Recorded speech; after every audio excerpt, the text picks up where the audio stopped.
So this has just been uploaded. We'll have a little gander. Good evening, everybody. You're watching America First. My name is Nicholas J. Fuentes. We got a great show for you tonight. Very excited to be back here with you tonight on Monday. We have a lot to talk about tonight. Lots to get into. Big show. Featured story. We're back talking about the war in Iran. Honestly, no major developments. Nothing is really happening. It looks like we just lost. We just lost, and now we don't know what to do. And we've known this. This has been the situation now for, what are we at now? Nearly 6 months, day 164? 164 days in, there is no strategy, there is no tactic, there's no plan. We're going to be talking about two stories in particular tonight. The first is Iran's new posture towards the United States. Very disturbing. And if you've been paying attention, there are no U.S.-Iran negotiations. Trump was lying about this. Trump lied about why we did not carry out our attack last week. He said that we were going to engage Iran in negotiations. Progress was being made. A peace deal was imminent. Maybe we'd put the MOU back together. It was a lie. The real reason is we ran out of ammo. And our generals are telling us we lost. We have no options. Now, Iran is dictating the terms to the United States. And our big development is that Iran's foreign minister has basically given Washington the ultimatum. And now Iran is telling the United States that if we don't move our bases out of the region, if we don't give them reparations or restitution for the damage we inflicted, if we don't end our blockade immediately, end the sanctions, I assume against their oil industry in particular, then they're not opening the Strait of Hormuz at all. What's more, Iran says they're done negotiating with Washington until Trump's term ends in 2029. So they're telling us that the Strait of Hormuz may be governed under a new arrangement with Oman, but even if they conclude an agreement, it will not open. And it will not open until Trump fully capitulates and totally surrenders to Iran, giving them everything that they want. And it's like we said from the beginning, they got us by the balls.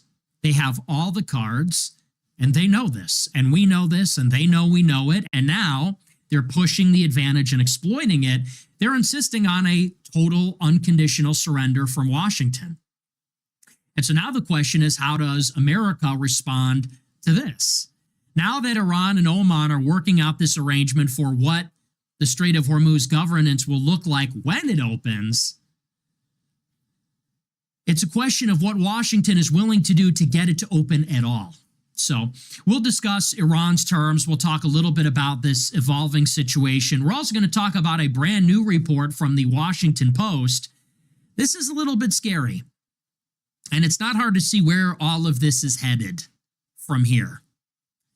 There's a brand new report in New York Times, Washington Post, and it talks about how when Trump traveled to Turkey last month for the NATO meeting, there was a NATO summit held in Ankara, Turkey's capital. Trump actually attended in person to meet with President Erdogan. You might remember that there was a little bit of a mix-up about Trump's travel arrangements. He was supposed to fly back to the United States on an Air Force One jet gifted to the United States by Qatar. At the last minute, however, they switched the planes. And Trump, instead of taking the recently gifted Qatari Air Force One jet, instead he took the former Air Force One jet, the old one that they were using before, which is going to be decommissioned. Well, there's a new report that says even that was also a decoy. And in reality, Trump, in front of the cameras, boarded the former Air Force One jet in front of everybody, in front of the press. But in reality, he was whisked away on the plane into a cart, which is supposed to carry food and other catering materials. He was snuck onto a cart, which was then taken off of the plane and onto a military transport plane, where he was flown to the United Kingdom unbeknownst to anybody. because they expected that when the former Air Force One jet departed Turkey, they anticipated that perhaps Iran or maybe some other actor might try to shoot it down out of the sky. And that's what Iran's foreign minister Arachi was talking about during the Islamabad negotiations, like he was saying to Vance and Kushner and Witkoff. Like, do you know what it's feel like to maybe speak to your family for the last time, knowing that you're possibly going to die on this flight? But the Iranians still got on the plane. Look at Trump, petrified. There was footage of him playing golf with anti-aircraft. Like these little buggies with missiles on the back following around the golf course. Like, mate, come on. So Trump traveled in a secret military aircraft, letting Air Force One, with all the journalists, kind of funny, all the press were on board Air Force One. That was going to act as a decoy. And the press and everybody else thinking that Trump was on the plane, maybe some foreign adversary might have shot it out of the sky. So he obviously didn't care about the reporters. And killed everybody on board. So clearly Washington is taking seriously the threat that Iran is trying to, or is considering trying to, assassinate the President of the United States. So what does that tell you? Well, I find this to be incredibly disturbing, because it is plausible, maybe, that Iran is trying to kill Trump. Maybe. We killed their supreme leader, that's their head of state, and we killed Qasem Soleimani, which was a hero and one of their top generals in the country. So does it stand to reason that there might be a element inside the IRGC that might want to kill Trump? I suppose anything's possible. What is really disturbing, though, is that all of the intelligence about assassination plots against Trump, it always comes from Israel. There was a rumored Iranian plot to kill Trump in 2024. Where did the intelligence come from? Israel. There was another Iranian plot to kill Trump, allegedly, this summer. Where did the intelligence come from? Israel. And I'm not making this up. I mean, this is being reported in the New York Times. This is being reported in the mainstream press. These threats are being relayed to U.S. intelligence, but the source is always Israel. Trump has said repeatedly, if I go down, if I get killed, nuke Iran, basically annihilate Iran. And so what is shaping up in the next couple of months looks like a very interesting opportunity that if Netanyahu, requiring an expansion or escalation in the war in Iran before his re-election on October 27th, and if Trump is reluctant or defiant, unwilling to do this, maybe that might be a way to compel the United States to do what they want, to do something the public is right now unwilling to do. We've talked all the time. What are America's options? We could either escalate to victory, or we could de-escalate and give everything that Iran wants. They can't escalate the victory, though. What they're going to do, a draft. They haven't got the troops to invade, and they don't have the missiles to continue the air campaign. So, I mean, I like hearing Nick's perspective, obviously, with him being an American, like, but you have ex-military, ex-intelligence on all of these independent platforms now. Daniel Davis Deep Dive, Dialogue Works, Mario Nafwal, or whatever he's called, even though I don't watch him now, he's his IO plant, but all these experts have been saying this for months now. Problem with escalation is that the public does not have an appetite for this. There's no political will for ground invasion, ground raids. People will not tolerate the level of U.S. casualties.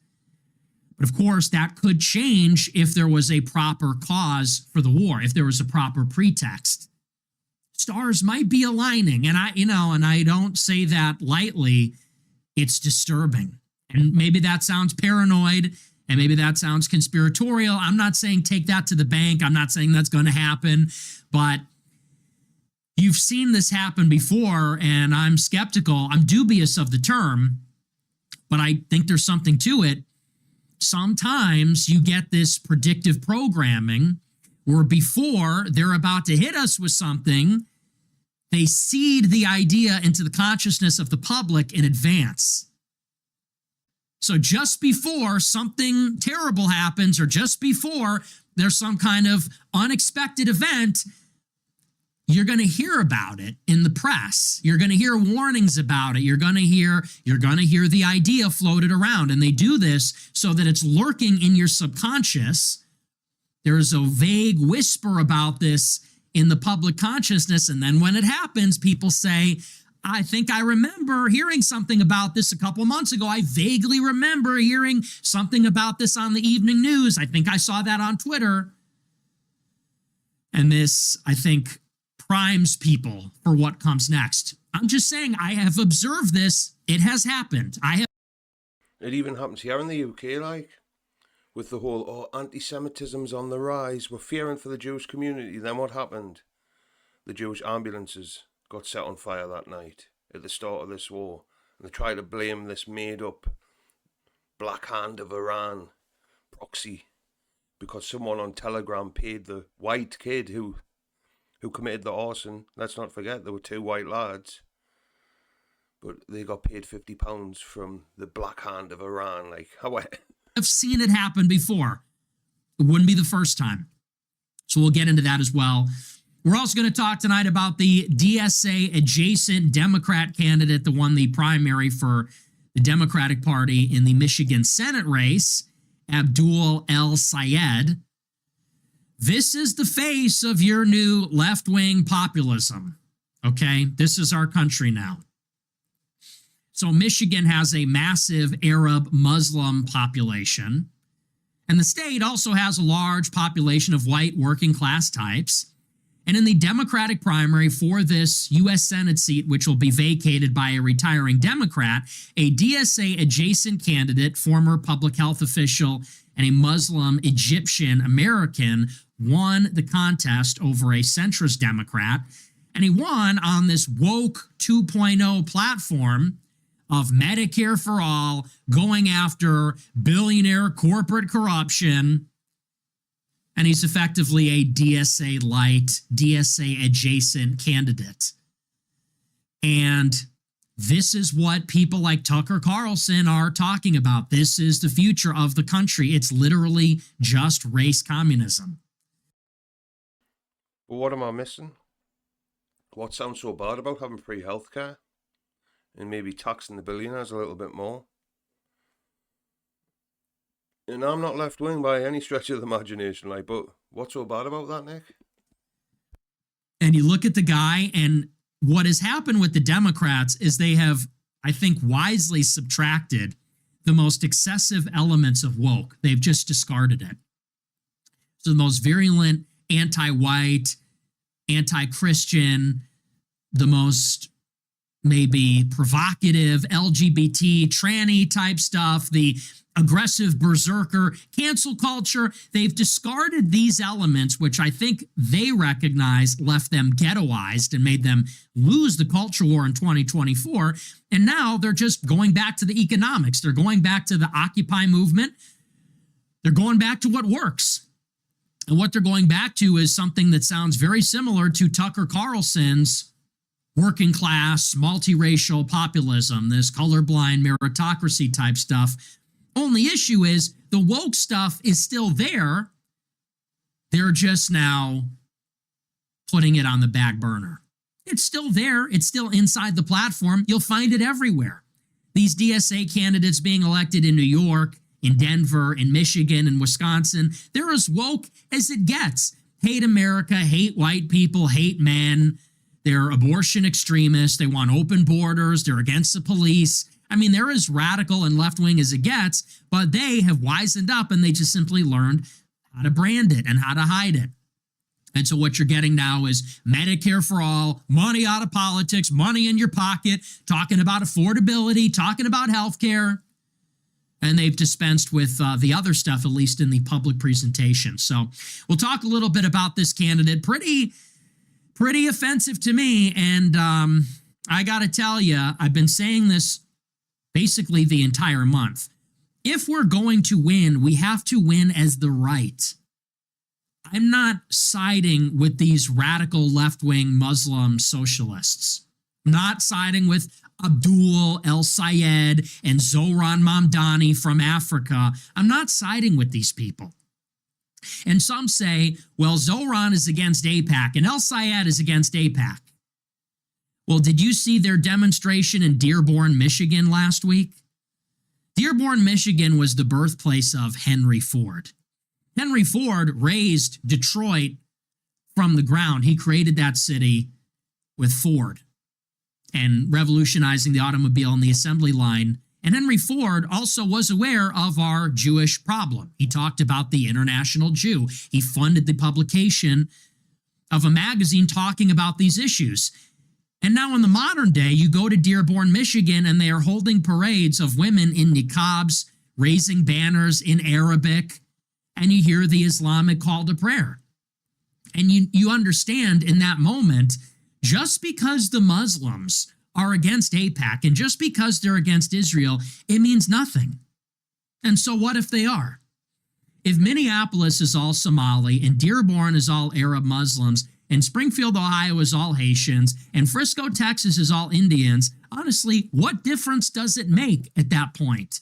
Whether they're pro-Israel or anti-Israel, it makes very little difference if our country's occupied by foreigners and we have progressive socialist governors, mayors, senators, and presidents expropriating white people's resources and land and territory and giving it to the foreigners. I mean, at that point, what difference does it make? Dan Bilzerian is running for office in Florida. All of his backers are from the Council on American Islamic Relations. All of them. All of his biggest donors, about 50% overall, and the top five biggest donors, they're all Council on American Islamic Relations Muslims. And so really what you have is Democrats who are foreigners and Republicans that work for foreign interests. That's the equation. You got progressive DSA Democrats who are foreigners, and they're here. They are foreigners working for their foreign interests. They don't like us. They don't like our country. They want to take our shit. But they want to do it by running for office here and moving into your neighborhood. And then you got Republicans that just merely work for the foreign interests. And they want to take your stuff and give it to Israel. And they want to take your kids and send them to die for Israel. And this is why I say I am not a DSA leftist. I'm not Muslim. I'm also not a Zionist Republican. I'm something else. I'm a nationalist. I'm an American nationalist. Neither of these are satisfactory. Neither of these are good enough. Dearborn, Michigan, that's the problem. Dearborn, Michigan should be Henry Ford, should be white people. Detroit, Michigan should be that. Instead, it's Muslims. Is that any better? And you realize it's Jews and Muslims voting on what's for dinner here. It's Jews and Muslims voting on how they're going to carve up our pie and who between them is going to get the biggest share. And I'm over here saying, you have no right. You people have no right to carve up our inheritance, our civilizational inheritance in America. So anyway, we're going to get into it. It's going to be a good show. Before we do, I want to remind you to smash the follow button on Rumble, smash the like button, leave a comment, let me know what you think about the show. And like, you find yourself agreeing with Nick a lot, like. But I think we should be united, personally, as a people. To me, all this race baiting and, like you say, I want England to be England, like. I'm happy the way it is. Luckily up here in the northeast, it's very nice, clean, people are respectful. That's all that matters to me, what affects my immediate surroundings, like. And I know that's a bit naive and not looking at the bigger picture, but it is what it is, isn't it? But there we go.